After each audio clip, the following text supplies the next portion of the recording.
Okay, may nakita akong video ni Leonardo DiCaprio na sa tingin ko dapat na kamulatan ng aral ng mga tao including myself. Okay? Kasi kung titingin lang din kayo sa TikTok, siguraduhin nyo nang titingin kayo ng video na may aral. Hindi yung tingin-tingin kayo ng edits tapos maninira lang kayo ng kapwa. I mean, di ba? And then pag nakasuhan kayo ng cyber libel, wala naman kayong bigla kayong babawi. Well, sa akin, based dun sa video, inamin niya na na-inlove siya dito kay Kate Winslet o dun kay Rose DeWitt Whittaker. Yung sa character, yung sa co-star niya dun sa Titanic. Okay, na-inlove siya. Pero hindi niya inamin, hindi niya hinabol si Kate hanggang sa si Kate nakapangasawa ng hanggang si Kate mag-asawa.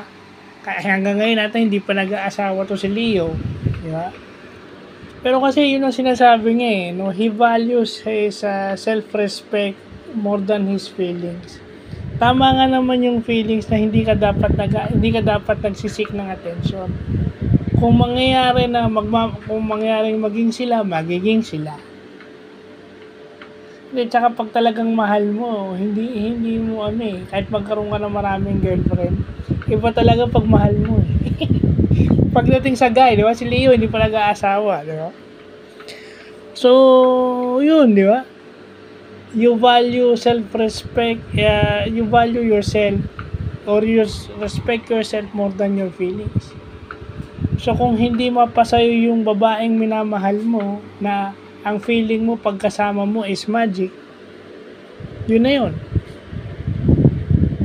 Malay nyo in other life or in magbago yung ng tadhana, magiging kayo. Pero yun yung sinasabing yung tamang pagmamahal sa sarili, na kung hindi para sa'yo yung isang tao o yung isang babae kung lalaki ka and vice versa, anong gagawin mo?